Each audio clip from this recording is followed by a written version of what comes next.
आमंत्रित कर रहा हूं आदरणीय मुख्यमंत्री महोदय को उनके संबोधन के लिए। आप सबसे अनुरोध, आप अपना स्थान ग्रहण करें। जोरदार तालियों से आप स्वागत करें सर।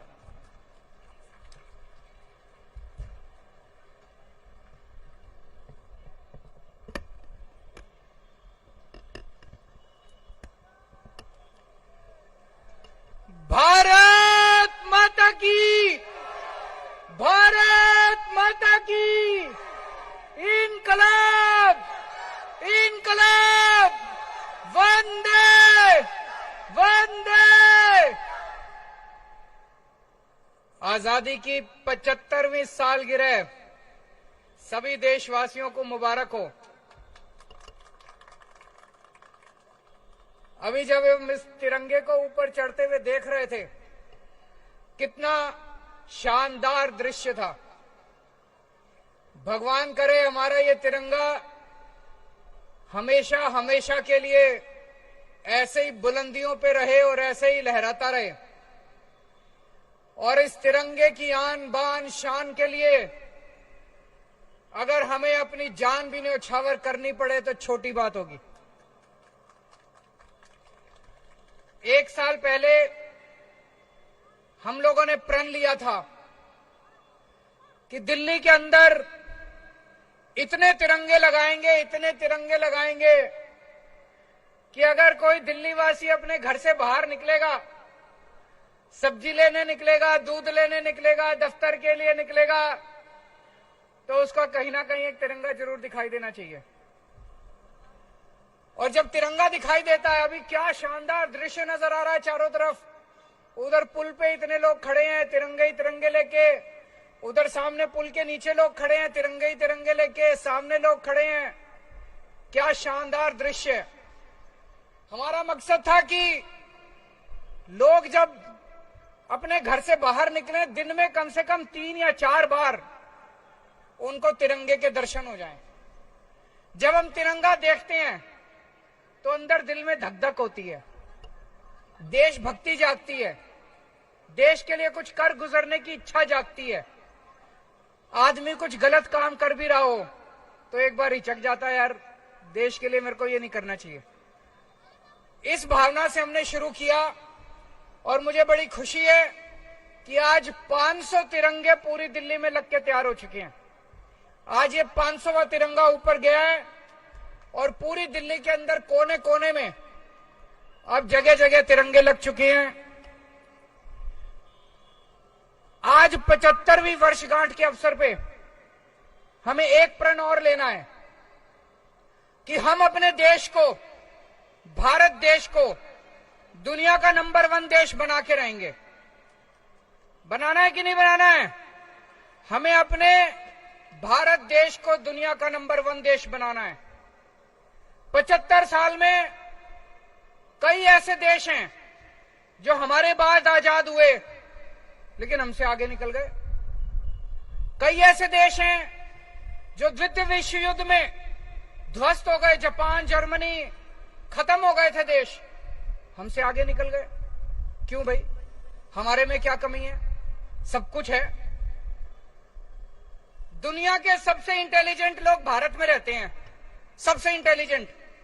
सर्वे करा के देख लो, मैं बड़ी जिम्मेदारी के साथ कह रहा हूं, दुनिया के सबसे इंटेलिजेंट लोग भारत में रहते हैं, सबसे मेहनती लोग भारत में रहते हैं।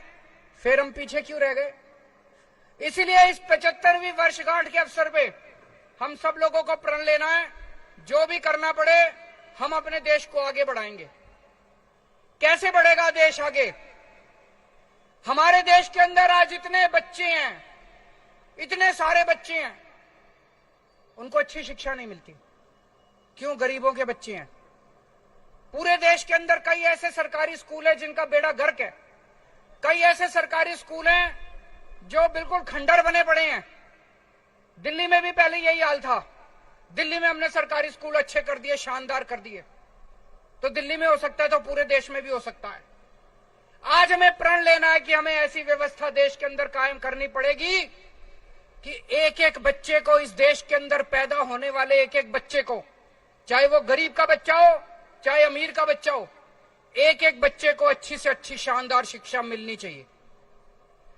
आज 75वीं वर्षगांठ के अवसर पे हमें प्रण लेना है कि हमारे देश के एक एक इंसान को, एक एक भारतवासी को अच्छे से अच्छा इलाज मिलना चाहिए। आज सरकारी अस्पताल में जाते हैं, दिल्ली के तो सरकारी अस्पताल हमने बहुत अच्छे कर दिए, बाकी देश भर में सरकारी डिस्पेंसरी हैं, सरकारी अस्पताल हैं, उनमें इलाज के नाम पे कुछ नहीं मिलता। हमें ऐसी व्यवस्था कायम करनी है कि देश के हर गरीब को या अमीर को अच्छे से अच्छा इलाज मिलना चाहिए। आज इतने लोग बेरोजगार घूम रहे हैं, बेरोजगारी बढ़ती जा रही है। जब तक हम अपने हर युवा की एनर्जी का इस्तेमाल नहीं करेंगे, हर युवा को अच्छा रोजगार नहीं दिला पाएंगे, तब तक देश आगे नहीं बढ़ सकता। आज 75वीं वर्षगांठ के अवसर पे हमें ये सारे प्रण लेने हैं। लेकिन मेरे को दुख होता है, कुछ लोग आजकल कह रहे हैं कि ये गरीबों को जो कुछ फ्री शिक्षा मिल रही है ये बंद होनी चाहिए। मैं सोच रहा था, एक बेचारा रिक्शे वाला, एक बेचारा मजदूर, एक बेचारा ड्राइवर, एक गरीब आदमी, वो बेचारा इतना भी नहीं कमा पाता कि 2 टाइम की रोटी खा ले। अगर हमने सरकारी स्कूल बंद कर दिए देश में, अगर हमने सरकारी स्कूलों में भी फीस लगा दी, कह रहे हैं गरीबों को फ्री भी, मेरे को तो ये समझ नहीं आता ये फ्री भी होती क्या है। अंग्रेजी में बोलते हैं फ्री भी, कहते हैं फ्री की रेवड़ी, कहते हैं ये नहीं मिलनी चाहिए। गरीबों को फ्री शिक्षा नहीं मिलनी चाहिए, या तो सरकारी स्कूल बंद कर दिए जाएं और या फिर सरकारी स्कूलों में फीस लगा दी जाए। फिर गरीब बच्चे कहां जाएंगे अगर सरकारी स्कूलों में फीस लगा दोगे तो? गरीब बच्चे कहां जाएंगे अगर सरकारी स्कूल बंद कर दोगे तो? वैसे ही हमारे देश के अंदर गरीबों के बच्चों को ठीक से शिक्षा नहीं मिलती। अगर सरकारी स्कूल भी बंद कर दिए, हमारे देश में 70 से 80% बच्चे अनपढ़ रह जाएंगे। ये बिल्कुल नहीं होना चाहिए। आज आजादी के 75 साल के अवसर पे हमें कसम खानी है कि हमारे देश के हर बच्चे को अच्छी शिक्षा मिलनी चाहिए। हर बच्चे को अच्छी शिक्षा, चाहे गरीब का हो चाहे अमीर का हो। हम दुनिया में 39 देश, अमीर देश ऐसे हैं 39, जहां पे सारे बच्चों को फ्री शिक्षा मिलती है, चाहे अमीर का हो चाहे गरीब, सबको फ्री शिक्षा मिलती है, अच्छी शिक्षा मिलती है। वो अमीर देश कैसे बने? वो इसीलिए बने क्योंकि उन्होंने अपने बच्चों को अच्छी शिक्षा दी। और हम कह रहे हैं हम अपने बच्चों की शिक्षा बंद कर देंगे, सरकारी स्कूल बंद कर देंगे, पैसे लेंगे बच्चों को पढ़ाने के। ये क्या बात हुई? अब ये बात चल रही है कि सारे सरकारी अस्पताल बंद कर देने चाहिए, दवाइयों के पैसे लेने चाहिए, गरीबों से इलाज के पैसे लेने चाहिए। एक बेचारा गरीब आदमी अगर उसके घर में कोई सीरियस बीमारी हो गई, वो तो इलाज ही नहीं करा पाएगा, प्राइवेट अस्पतालों में कहां घूमेगा वो? तो ये नहीं होना चाहिए। हमारे देश में हर भारतवासी को इस देश में अगर पैदा हो, उसके बच्चे को अच्छी शिक्षा का फंडामेंटल राइट होना चाहिए, उसके घर के लोगों को इलाज का फंडामेंटल राइट होना चाहिए, रोजगार का फंडामेंटल राइट होना चाहिए। ये इसको फ्री भी और फ्री की रेवड़ियां नहीं कहना चाहिए। हम सब लोगों को मिलकर आज प्रण लेना पड़ेगा कि 75 साल बीत गए, अब और नहीं बर्दाश्त करेंगे।